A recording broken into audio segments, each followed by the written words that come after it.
Olá, sejam bem-vindas, sejam bem-vindos. Hoje a gente vai ter uma conversa sobre o cristianismo, pensamento oriental. Eu sou Pedro Luiz. Eu sou Alexandre Ferreira.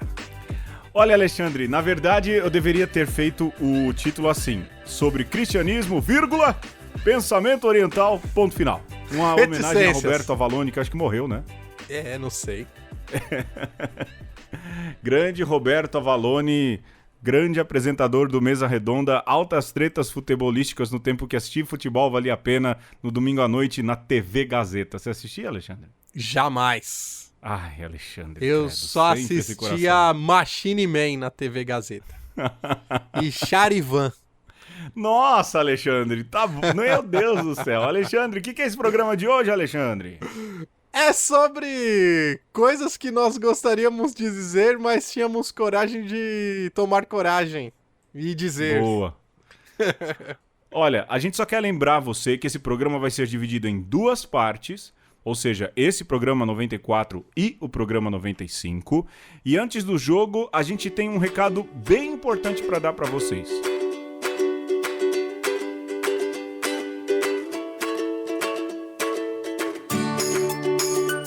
É o seguinte, o programa 100 já está chegando. Ele está muito perto, faltam aí 5 programas. E alguns ouvintes do programa, a gente já tinha dito isso, resolveram fazer um encontro dos ouvintes de uma conversa. Não é isso, Alexandre? Sim, um encontro dos ouvintes e nos escalaram. Pois é, além de nos escalarem, fizeram o quê? Falaram, olha, vocês gravem o programa 100 ao vivo com a gente. E a gente falou o quê, Alexandre? A gente falou, ótima ideia, vamos nessa. E aí a gente aproveita para terceirizar a pauta. Pois é, sim, a pauta vai ser, lógico, mais ou menos quem ouve já sabe, mas é assim, pessoal. O encontro vai acontecer no dia 1º de dezembro, um domingo, então dá pra galera ir, às 15 horas, no Arsenal da Esperança, que fica ali na Moca, muito perto da estação de metrô Bresser. Aí eu fiquei feliz, hein? Quando falou que ia ser no Arsenal da Esperança, eu me animei logo. Pois é, a galera do Arsenal não tem mesmo juízo, né? De ceder esse espaço pra gente fazer uma loucura dessa lá dentro. Abraço, Simone e Lourenço. Pois é, e também ao Marco, hein? Sim. E Gianfranco e essa turma toda de lá. Então o que acontece? Eles vão abrir o espaço pra gente, a gente vai fazer a gravação ao vivo ali, reunir... Não vai vir 13 pessoas, Alexandre. Vai vir, eu acho que vai estar eu, você. Alice vai estar, não vai estar, Alexandre? Vai, já fez a inscrição. Já. E a Renata, lógico, a mãe da Alice, meu amor. A dona patroa, não pode deixar, não é? A gente vai disponibilizar no post e a gente já tá fazendo essa campanha nas redes sociais desde quarta-feira. Como é que vai funcionar? A única coisa que pede é que leve 2 quilos de alimento, não perecível. E o Arsenal da Esperança dá a destinação correta para ali os atendidos da própria casa, não é? Então anote aí dia 1º de dezembro, às 15 horas, no Arsenal da Esperança. Vamos ver se temos mais de 10 ouvintes que têm coragem de ir. E a gente vai gravar o podcast número 100 ao vivo com a galera lá. E a gente tem um pedido. Qual que é, Alexandre? Sim, além dos 2 quilos de alimento, leve também a sua piadoca, porque nós vamos gravar o especial Ari Toledo. Exato. Nós vamos contar as nossas piadas ruins, mas a gente quer que os ouvintes também contem. A gente vai fazer ali um concurso de melhor ou pior piada. Quem vai ganhar o prêmio Ari Toledo de humor ruim, né? Acho que é esse o prêmio, né? Prêmio Uma Conversa do Ari Toledo. Isso, exato. Foca, por favor, já faz o troféu. Não, brincadeira, coitado, esse cara já trabalha muito. Faz o troféu lá da Copa do Mundo das Duplas numa impressora 3D. Exato, é mesmo, vamos tentar fazer. Ai, pois é, recado dado última vez, 1º de dezembro, às 15 horas lá no Arsenal da Esperança. Precisa se inscrever, e o link no post, e o link também lá no YouTube e nas nossas redes sociais, @umconversa, tanto no Facebook, quanto no Instagram, quanto no Twitter. A gente vai ficar disponibilizando esses links, porque precisa se inscrever sim, é gratuito, é no Simpla, mas é pra gente ter um controle se vão 12 ou 9 pessoas, não é isso, Alexandre? Ô Pedro, e vai ter café comunitário? A gente vai beber um copo d'água? Olha, eu acho muito provável que tenha, Porque, como toda coisa que nasce na igreja, um cafezinho comunitário é bem-vindo, mas sobre isso a gente fala mais pra frente quando as coisas estiverem mais ou menos organizadas. Porque eu vou preparar já aqui as minhas paçocas caseiras. Não, brincadeira. Isso, boa. Esse evento tem a organização de Rosana Mares e Célia Ramalho. Então, são elas as que resolveram empreitar essa maluquice. A gente embarcou, tá bom? No mínimo, vai ser um café gostoso, não é isso? Sim, e a risada vai ser garantida também. Garantida. 1º de dezembro, 15 horas, no Arsenal da Esperança, gravação do programa número 100 do Uma Conversa. Agora, vamos pro jogo, Alexandre. Vamos lá, então. Bom, na verdade, o jogo é sugestão do Alexandre, porque, mais uma vez, eu esqueci de preparar. E ele falou, vamos fazer um jogo Quem Sou Eu? É aquele que cada um escolhe um personagem, tem direito a fazer 5 perguntas, Alexandre? Vamos fazer 7. 7 é um número bíblico, né? Na verdade, a gente deveria ir perguntando e só respondendo sim ou não até o outro acertar. É aquele jogo que tá lá no Bastardos Inglórios, que a gente deveria colar aqui na testa um papel. Exato. E o outro deveria acertar. Então faz de conta Sim. que vocês estão vendo eu e o Pedro, cada um com um papel na testa, Sim. pra adivinhar o personagem que um escolheu pro outro. E o tema é Presidentes do Brasil. Porque a gente gosta desse tema, né? Então vamos lá, Alexandre. Quem começa, hein? Recordar é viver. Você começa? Eu começo. Alexandre, vamos lá. Eu sou dessa nova fase da República ou da ditadura pra trás? Eu não posso. É sim ou não, né? É sim ou não, né? Sim. É exato, mas a primeira dica pode ser assim um pouco mais extensa, né? Tá, beleza. Então, eu sou dessa nova fase de democracia ou da ditadura pra trás? Você é dessa nova fase do governo antes do golpe de 2016. Beleza, então tá bom. Vamos lá, então. E você delimitou bem, ainda bem, obrigado. Vai lá. Agora, vai perguntando que eu vou dizer sim ou não. Vamos lá, então eu vou pra outra pergunta agora, é isso, né? Isso. Eu uso barba? Não. Não uso barba. Beleza. Eu sou formado em sociologia? Você é formado em sociologia, sim. Fernando Henrique Cardoso. 3 perguntas, Alexandre. 3 perguntas. Você é um Sherlock Holmes, tudo. Temos um Sherlock Holmes. Vai, é Lila, ou FHC, ou Collor, ou Itamar, ou a Dilmãe, ou quem mais? Temer. O Temer, Vampirinho, saudade do Vampirinho, ou esse presidente que a gente tem agora aí, né? Eu tava acabando... Então, aí já é pós-golpe, né? Tem razão. Aí tem Vampirinho e esse aí, tem razão. Tem razão. É assim tá que bom. vai se contar na história daqui a alguns dias. Eu falava isso em 2013, como vai se contar 2013? Falava pros alunos, olha aí, já dá pra contar já. E eu tava aqui abrindo a deciclopédia que eu ia te encher de dica fajuta, mas não deu tempo. Não pode, Alexandre, que coisa feia. Vamos lá, Alexandre, sua vez, que o tempo tá correndo, meu irmão. Vamos lá. Vai. Então eu vou na mesma pegada que você. O presidente, que sou eu, está antes do golpe de 64 ou depois? Antes do golpe de 64. Lascou. Não, você não sabe. Alexandre, se você pensar nesse dado e sendo eu, você já vai acertar na segunda ou terceira pergunta, bicho. Então, vou perguntar, este presidente que sou eu, foi acusado de ser comunista? Não. Este presidente que sou eu, flertou com os nazistas e o fascismo? Não, não foi Getúlio Vargas. Este presidente que sou eu, fez a capital atual do Brasil? Não é o Juscelino. Acabou, esgotou-se. Esgotou-se as minhas... a minha lista de presidentes. Você quer uma dica, não? Quero uma dica. Loucura.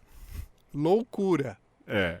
Este presidente que sou eu, tinha bordões inesquecíveis para todo o resto da história? Tinha um muito famoso. Este presidente que sou eu, bebia porque era líquido? Acertou. Jânio Quadros. Jânio Quadros, olha Jânio Quadros. Estudem a história de Jânio Quadros e veja como ela se escreve direitinho com 2018 e 2019. Abraço, gente que não estuda história. Vamos pro tema, Alexandre.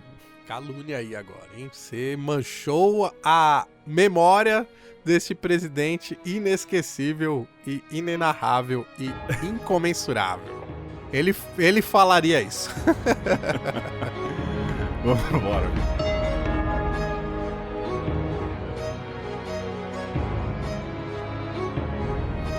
No princípio, era a Ásia. A terra que foi a pátria natal do cristianismo pode ser definida sem exageros como uma encruzilhada de continentes, povos e culturas. Judéia e Galiléia, a Palestina, que foi palco da existência histórica de Jesus Cristo, era, geograficamente, Ásia, que no Oriente Próximo vem espreitar as águas do mar Mediterrâneo. Mas é uma Ásia tão perto de África que a fuga da Sagrada Família ante a perseguição de Herodes levou os pais de Jesus menino a buscar refúgio em outro continente, nas terras vizinhas do Egito africano. E todas essas regiões formavam, por sua vez, parte do Império Romano, cuja capital, a urbe, por antonomasia, estava localizada no centro da Península Italiana, no território que seria a Europa, a partir do momento que surgiu a ideia de um continente europeu. Essa pluralidade de terras, que depois seria parte da Ásia, África e Europa, é então integrado no mesmo orbe romano e obedeciam à suprema autoridade do imperador César Augusto. A primeira expansão cristã teve como cenário as terras produtoras de trigo, vinho e óleo que formaram a bacia do Mediterrâneo. Na época romana, o Mare Nostrum não constituía uma barreira de separação entre regiões costeiras. Longe disso, como já foi dito, contribuiu para aproximá-las e facilitar o conhecimento e a comunicação.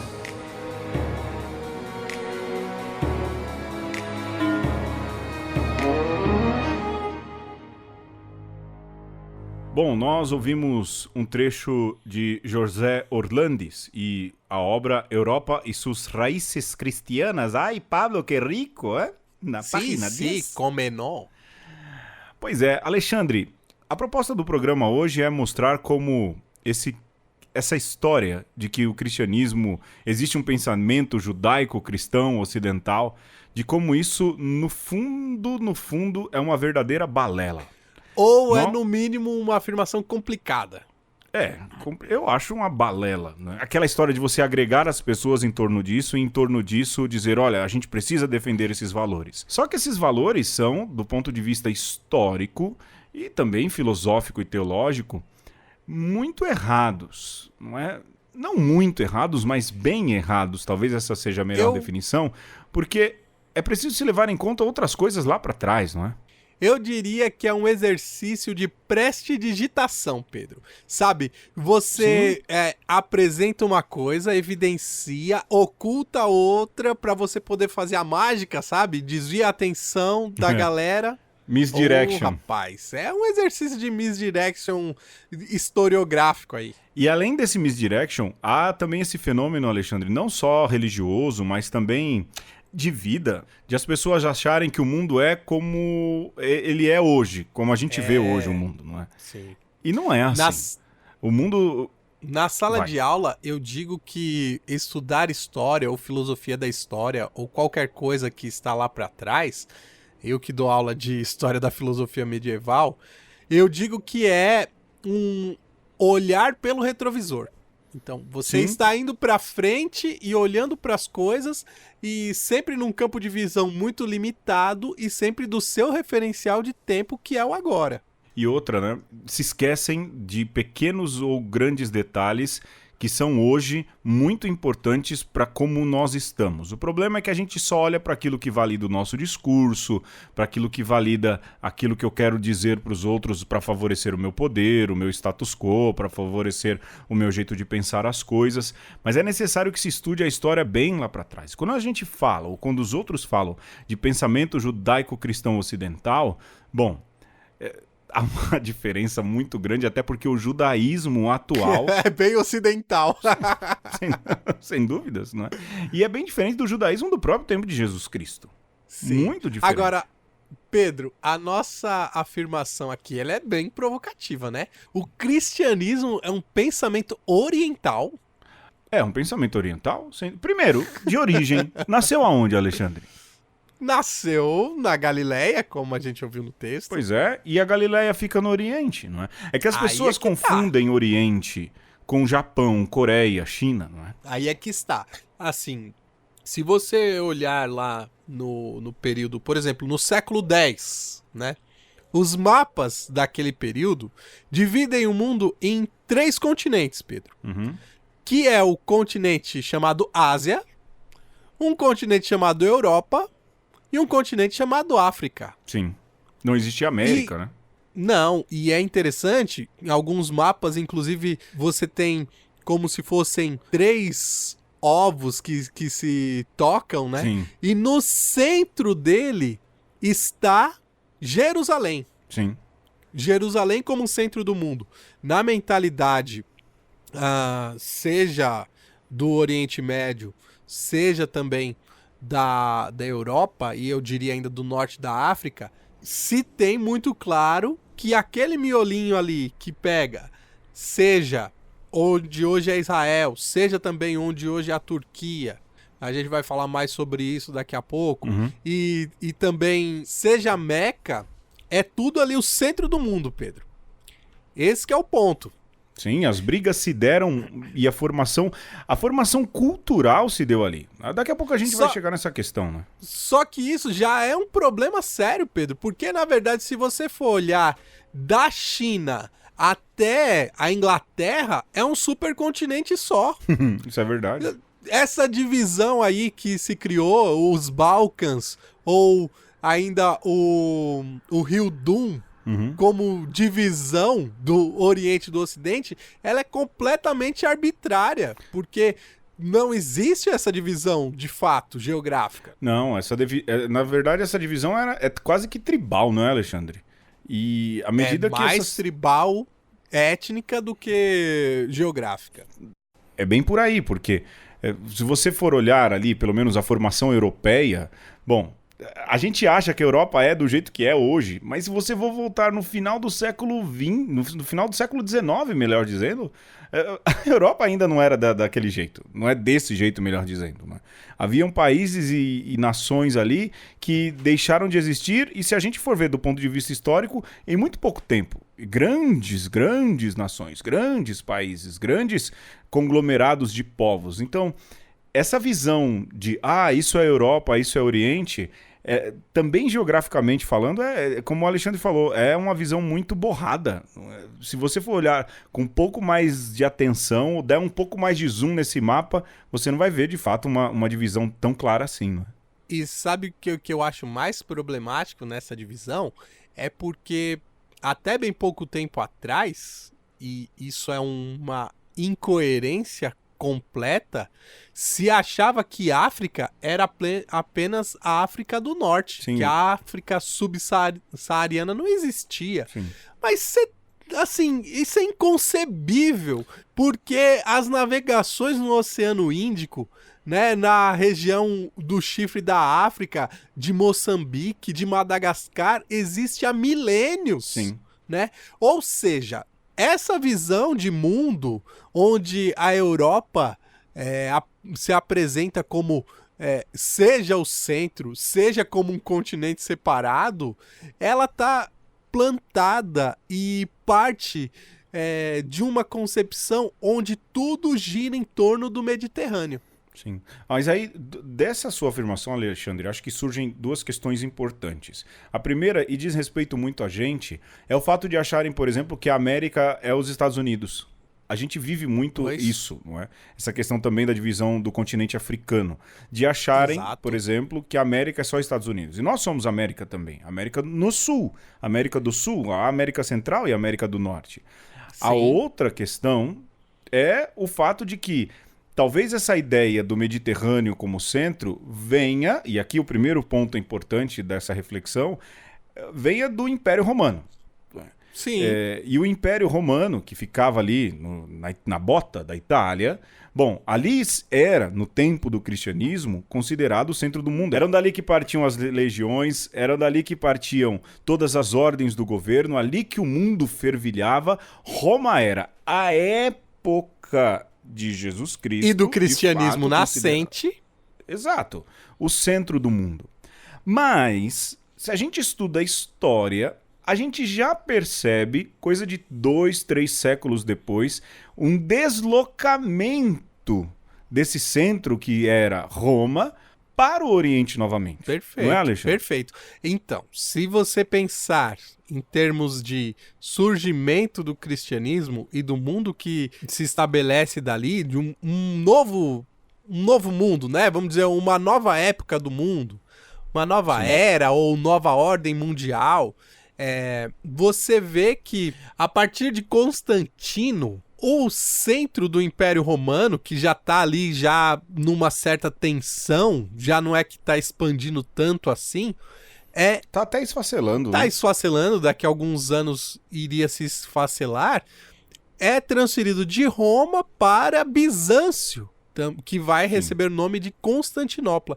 E nós poderíamos dizer, sem medo de ser feliz, que os próximos 1000 anos, quando o cristianismo de fato vai se estabelecer e vai se tornar de fato uma religião mais complexa, né?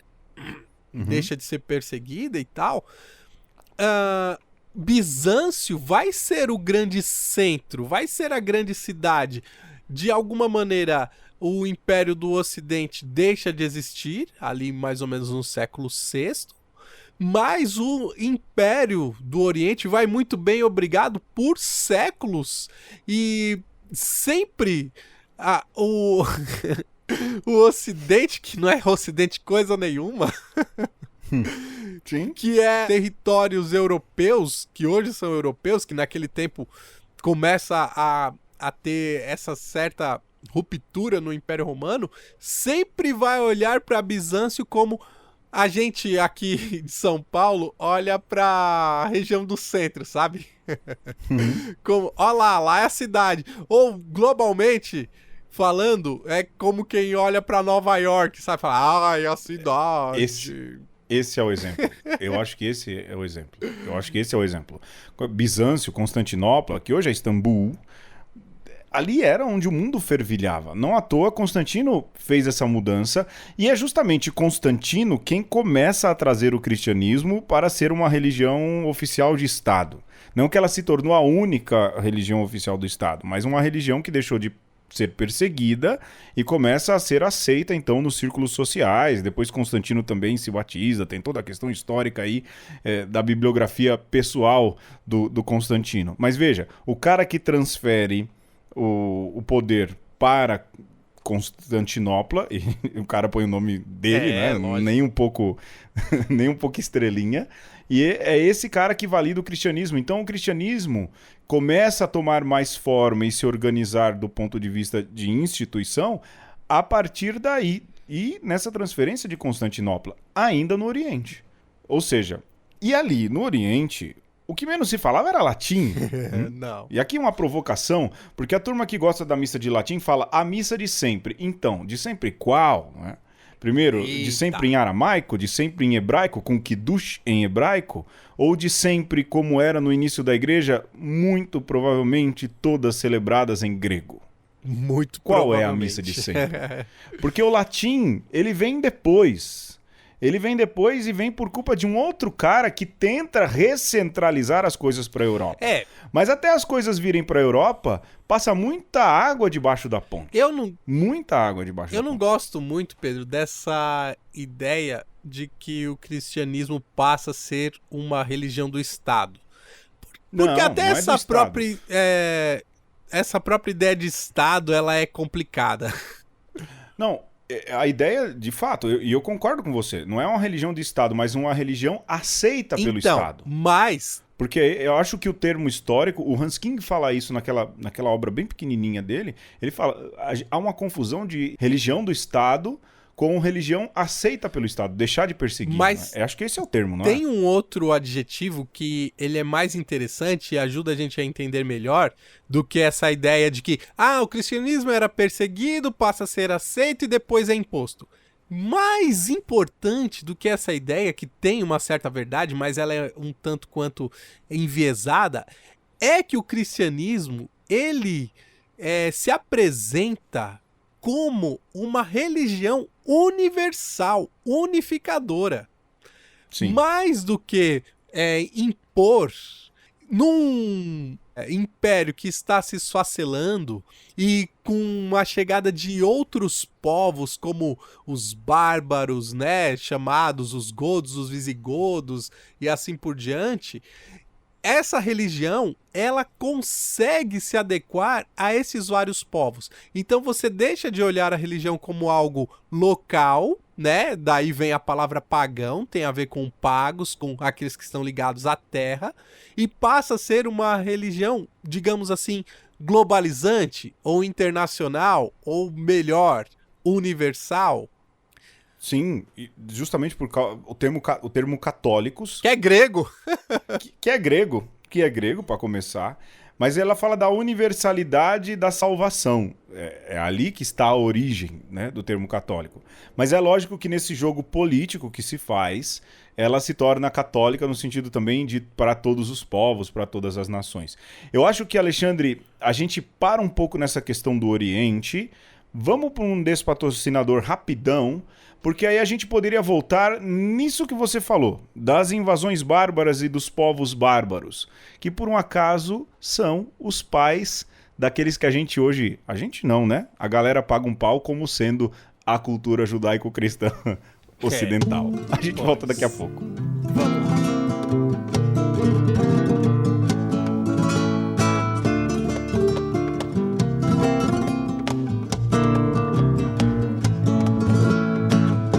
الشارع كانت بتتمشى la signorina beaux yeux noirs come la luna était la sua faccia qui éclairait le boulevard come la luna était la sua faccia qui éclairait le boulevard.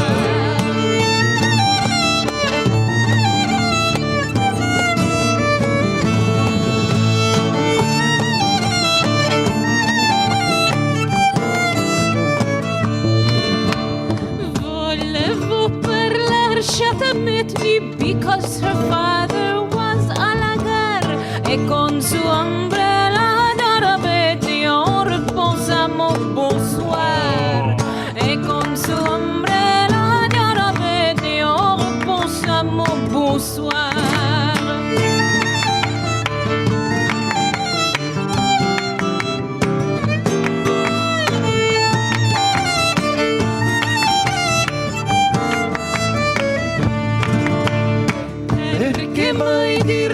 Trabini quando io ti amo di te and if you want to be mia parle de nous conquérir and if you want to be mia parle de nous conquérir.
Se me deres a vitória sobre estes inimigos, e se eu experimentar a força miraculosa que o povo fiel ao teu nome declara poder assegurar que emana de ti, acreditarei em ti e batizar-me-ei em teu nome.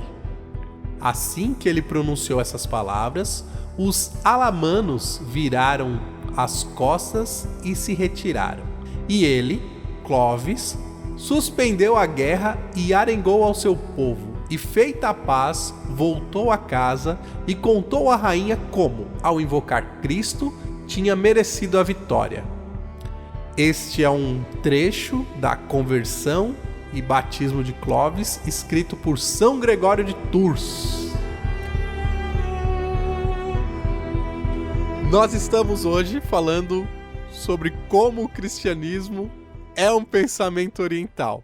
E eu invoquei na conversa a conversão de Clovis, um rei franco, para dizer que a partir desse momento, que você já não tem mais a figura do Império Romano, você começa a ver uma outra liga, né, um outro ponto de unidade entre esses povos todos aí, né, do chamado mundo ao oeste do supercontinente velho, diga-se de passagem. E aí, Pedro, isso é importante a gente ressaltar. Você tem a consolidação daquilo que é o cristianismo, né?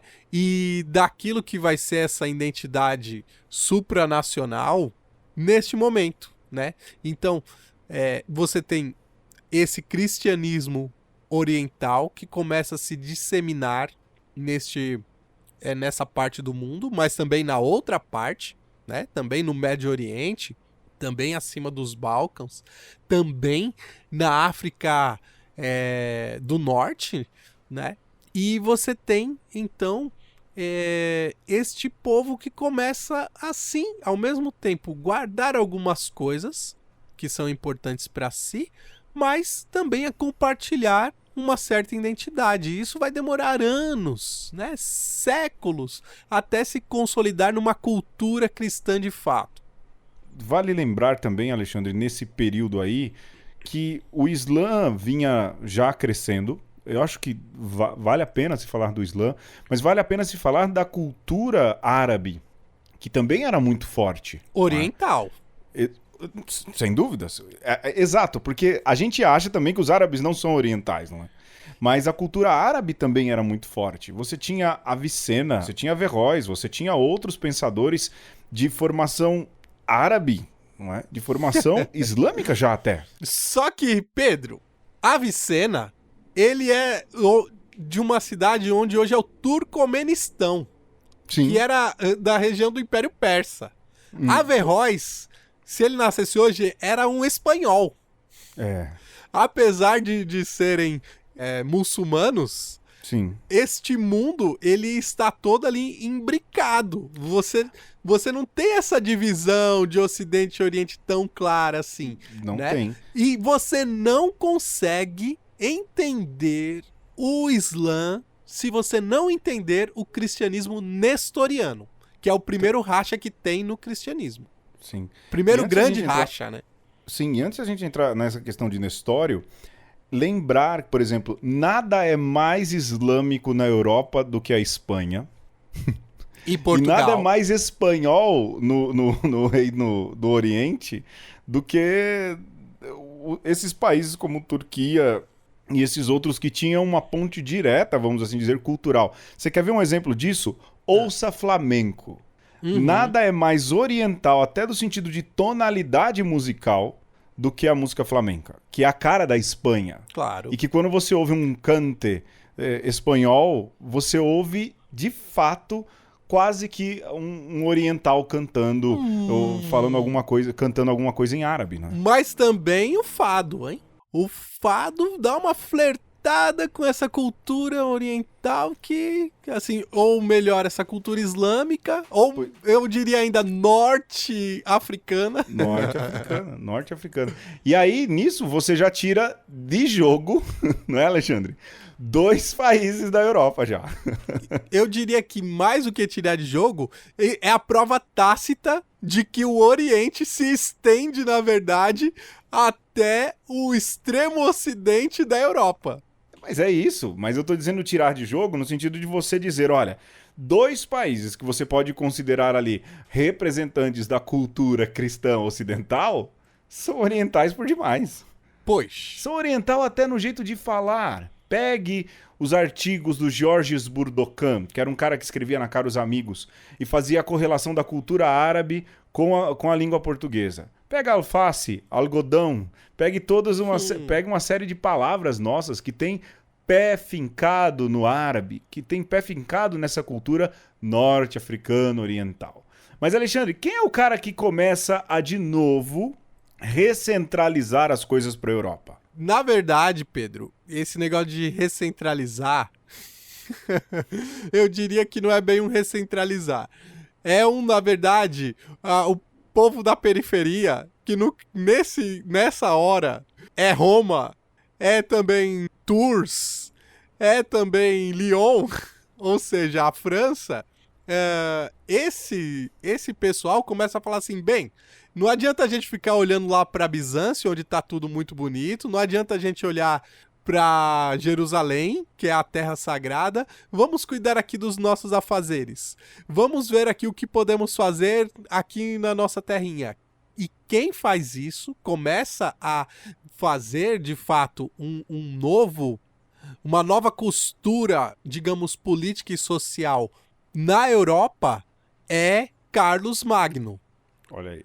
O imperador carolíngio, que alguns dizem, inclusive, que promove um renascimento carolíngio. Há quem ame Carlos Magno, né? Justamente por essa babação de ovo dele. Eu acho, assim, quem sou eu? Carlos Magno é muito maior que eu. Mas eu acho um baba-ovo, viu, cara? Verdade. Parece uns presidentes que eu conheço aí. Eu acho que o Carlos Magno, ele tá mais pra Evo Morales do que pra Cristina Kirchner, entendeu? Ele é um aborígene ali do seu lugar, né? É um descendente de bárbaros e tá preocupado em arrumar a casa, né? E se virar com o que tem ali. E faz isso muito bem, diga-se de passagem. Não vai muito longe. Que o Império Carolíngio não vai assim tão bem muito depois do Carlos Magno. Tanto que depois você tem o desenvolvimento dos feudos, dos pequenos senhores feudais. E isso também é muito notório nesse período. Cara, você não tem esse negócio de Europa, na verdade, né? Você tem esses pequenos reinos, esses pequenos feudos que tentam se ajudar ali de alguma maneira, mas às vezes guerreiam entre si. Tá todo mundo muito fechado, tá todo mundo ali preocupado em sobreviver, no fim das contas. Sim. E só depois de muito tempo é que você tem uma abertura, de fato, uma situação de prosperidade, né? Então, se nós olharmos nesse período, onde de fato começa a surgir uma ideia de Europa, você vê o mundo árabe, que o Pedro já citou, se desenvolvendo bem e fazendo com que um monte de conhecimento circule pelo mundo, desde a China até Gibraltar, passando inclusive depois para a Península Ibérica. Você tem Bizâncio como esse fulgor do pensamento helenístico ainda sobrevivendo, e você tem a Europa fechada, tentando aí, de fato, se encontrar no mundo. E depois, de fato, a gente pode dizer que se encontrou. Mas isso vai séculos de novo, né? Alexandre, eu acho que dando mais um passo à frente, indo ali mais além de Carlos Magno, a gente deveria falar do Cisma do Oriente. Aí sim, um primeiro rompimento. Lógico, Carlos Magno tenta reorganizar e consegue ali, e junto com a igreja consegue estabelecer algumas questões importantes, porque pouco a pouco esses povos, os francos, os germânicos, eles começam a ser evangelizados, não é? E aí entra muito do catolicismo popular também. É engraçado, porque aí a igreja entra talvez num terceiro estágio aí de evangelização, o primeiro de Jesus Cristo, o segundo de Paulo, o diálogo filosófico e toda a questão que o Império Romano vai pegando, mas depois, quando você chega nesses povos bárbaros, onde entra aquilo que hoje a gente chama de catolicismo popular, não é, Alexandre? O uso de imagens, a recitação do credo, essas coisas que se tornam aí importantes para se criar identidade para povos não tão letrados, não tão civilizados, né? Francos, germânicos e tudo mais. Bom, porém, a gente não pode fazer só a leitura através do catolicismo popular e, digamos, de uma catequização de povos ignorantes, mas o cristianismo e os clérigos como um fator importante para uma certa intelectualização. A igreja vai ser essa catalisadora de cultura, é aquela que vai tentar, de alguma maneira, transmitir os valores, seja do Império, aí a gente pode dizer greco-romano, mas também da fé judaica, para este povo. Sim. E isso você percebe também que lá no tempo de Carlos Magno, até o período de São Bernardo de Claraval, por exemplo, a Igreja do Ocidente, ela faz a opção de andar com estes caras locais. Deixa de olhar para o centro de poder que é Bizâncio e passa a se fortalecer neste novo cenário, né? Por que a igreja ganha a notoriedade que ganha? Porque ela vai ser o bastião não só da fé, mas também da cultura. Sim. E aí você evocou o cisma do Oriente. Isso é importante. Politicamente, por que acontece o sínodo do Oriente e do Ocidente, que é a excomunhão mútua? É o cisma, né? Não o sínodo. Desculpa. O cisma, é porque agora teve o sínodo da Amazônia, tudo é sínodo, né? Ao cisma, por quê? Porque o Ocidente é muito, entre aspas aqui, ou a igreja romana estufa o peito, Pedro. Lógico, antes não podia fazer isso, agora pode. Sim. E diz assim, não, agora a gente pode se emancipar. Sim. E nós temos aqui a Cátedra de Pedro, onde Pedro e Paulo foram martirizados. E aí você tem, sim, o estabelecimento de uma cristandade propriamente dita. Claro, isso não é do dia para a noite, né?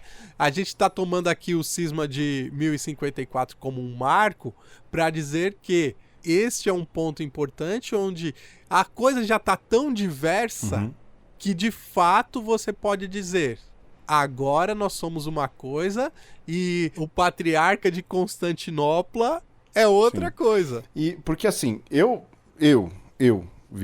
Pedro Luiz Amorim Pereira, julgo que o cristianismo europeu, porque aí a Europa está mais ou menos desenhada e tudo, Carlos Magno tem profunda influência nisso. Eu penso, esse é um cristianismo mais de Carlos Magno, e o cristianismo oriental é mais conservado naquilo que são as origens do próprio cristianismo, não é? Eu acho que o Carlos Magno é um símbolo. Então, como eu estudo comunicação, símbolos são importantes, não é, Alexandre? Sim. Então ele acaba catalisando. Mas poderíamos dizer também de Alcuino, que era o grande Olavo de Carvalho do Carlos Magno. Ai, pobre Alcuino. Desculpa, Alexandre. Beato Alcuino, por favor. Pobre Alcuino, não diga um negócio desse, né?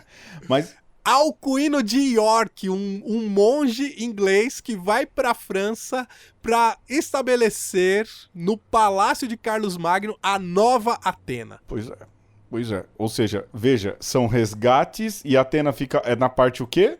Oriental, daquilo que se chama de Europa. Oriental. Não tem jeito. Eles estão olhando pro Oriente falando, a gente quer ser isso. Exato. E o mais curioso, Alexandre, é o fato de que a galera fala de cultura judaico-cristã, mas de base filosófica grega, que é oriental, de uma religião que é oriental, de um homem que é homem e Deus e que era um oriental, cujo termo católico é do grego, que é uma língua originalmente oriental. De onde vem, então, Alexandre, a cultura judaico-cristã ocidental? Né? Isso para você ver, o desenvolvimento das coisas, como o Alexandre disse, olhar para o retrovisor e perceber essas caminhadas históricas que mostram que o mundo não é exatamente como ele é desde o dia que você nasceu. Muito pelo contrário, muita coisa aconteceu antes, não é, Alexandre? Eu acho que, falando do cisma, não é? Em que há uma ruptura entre a igreja ocidental, que depois vira a igreja católica romana, católica apostólica em Roma, e a igreja oriental, que aí dividida nas pentarquias e tudo mais. Aí uma primeira ruptura, há a questão do latim, que começa então isso depois a gente entende mais quando a gente passa para o Concílio de Trento. Mas para a gente entender o Concílio de Trento, a gente tem que ver que o cristianismo, bem colocado, como o Alexandre disse, de cristandade, bem colocado na Europa, também se esfacela 500 anos depois da ruptura com o Oriente, não é isso? É quando chega a reforma. Nós poderíamos dizer que, de fato, a cristandade ela se estabelece a partir do século X. Você tem uma prosperidade, você tem um crescimento populacional, inclusive, né? Veja, a população da Europa passou de 14 milhões ali do ano 600 para 22,6 em 950. Sim. E 54 milhões antes da peste negra em 1348. Então, de fato, você imagina tanta gente nascendo nesse período, você tem uma cultura consolidada. Sim. Afinal de contas, são 500 anos. De fato, aí você tem algo muito próprio, muito característico, uma cultura toda estabelecida, né? Então, aí você talvez possa falar de um cristianismo europeu junto com a cristandade. Porém, essa cristandade, que é o modelo político onde a igreja e o Estado se confundem, ele não se sustenta. Mais ou menos ali no século XIV já, você tem uma crítica muito grande aos papas, que tem um poder temporal assim exacerbado, e você começa a ver os príncipes, os pequenos senhores feudais a gritar por sua emancipação. Uhum. E aí você tem que rever toda essa ideia de cristandade, de junção de poder espiritual e poder temporal, porque deu ruim, Pedro. Esse que é o problema, porque até quem quer dizer assim, porque nós queremos voltar ao tempo da cristandade, você vai copiar o que deu errado, meu irmão. É verdade, é verdade. E o pior de tudo, não é pior, é que a gente não pode julgar que o corretivo aplicado pela igreja à época, bom, funcionou, porque do ponto de vista teológico é um concílio magnífico, que é o Concílio de Trento, mas ele também atravancou a igreja no que diz respeito ao diálogo com a modernidade, no diálogo com a sociedade, porque depois veio iluminismo, renascentismo, aliás, na outra ordem, renascentismo, iluminismo, não é? Apesar de que a Renascença vem ali, é contemporânea a esse período, né? Eu acho que sim, né? Justo, exato. Então. Você tem que entender que o Concílio de Trento é o concílio da Reforma. Contra-reforma. Então, você só vai entender o Concílio de Trento se você olhar para a Alemanha e o que está acontecendo ali. Sim. Né? E os outros países que compõem, não é, a Reforma Protestante. A Holanda, parte da França. A Inglaterra. A Inglaterra, que é um caso à parte. Sim, cada um vai criando a sua igreja nacional justamente para se libertar do poder de Roma, que à época vinha consolidado. Né? Agora, e esse poder vai. Verdade seja dita, Pedro, a gente só pode criticar esse modelo de união de igreja e Estado porque ele já aconteceu e já fracassou. Porque se não tivesse acontecido e não tivesse dado ruim, a gente ia falar, puxa, essa é uma ideia fantástica. É verdade. Essa ideia é boa demais. Sim. Né? Porque claro que é melhor o Papa mandando no mundo do que o Xi Jinping. Sim, mas... Bom, tinha Alexandre VI, né? É Papa mandando no mundo. Pois é, então. Aí é que digo. Pesquisem. Aí é que digo, olhar pra história é bom por causa disso. Você não precisa repetir os erros do passado. Sim. Porque com a chegada da Reforma Protestante e a Contra-Reforma, a Igreja, então, de fato, ela disse assim, olha, ou é desse jeito ou não é. E aí ela padronizou tudo, inventou seminário, padronizou o latim como língua oficial das celebrações eucarísticas, aliás, das celebrações dos sacramentos, você deveria saber latim. Ela padronizou uma série de coisas que andavam muito soltas pela igreja. Isso em 1500, no século XVI. É muito pouco tempo, cara. É muito pouco tempo. Se você olhar 16 séculos para trás, a igreja não era nem parecida com o que ela é hoje, não é? De novo, o que é cristianismo ocidental? Sendo que existia vários cristianismos ocidentais e orientais antes da Contra-Reforma, do Concílio de Trento, né? E também, Pedro, o Concílio de Trento, ele faz a opção pela filosofia, faz a opção pelas artes, porque se, por exemplo, no Concílio de Trento, os teólogos tivessem falado, não, Lutero tá certo, vamos abraçar as ideias de Lutero, não teria havido ruptura. Nenhuma. Nenhuma. Até porque Lutero não queria ruptura. Lutero não queria ruptura, mas o que Lutero faz do ponto de vista do aporte da teologia de Lutero? Eu sempre digo isso, e isso eu aprendi com o Padre Celso Pedro. Enquanto aquele cristianismo da cristandade tinha colocado Cristo no centro, mas tinha enchido de tanta coisa em volta do Cristo que você se perdia, sabe? De tantos aparatos que tinha aquele cristianismo. E o que Lutero fala? Não, né? A gente vai limpar aqui, vamos deixar o cristianismo mais clean. Sim. E o que o Concílio de Trento fala? Peraí, mas aí você limpou demais. Então, deu uma desbastada, não perdeu aquilo que foi a riqueza de construção de mais de, naquela época, 1500 anos, mas acabou tirando alguns excessos, mas preservou aquilo que se achava importante. Limpou, mas não limpou tanto. Então, para aquilo que nós chamamos hoje de cultura ocidental, é importantíssima a reforma luterana. Para o mundo protestante e para quem é evangélico, porque lhe deu uma nova base de fé, né? Uma nova igreja, um novo jeito de ser igreja, podemos dizer assim.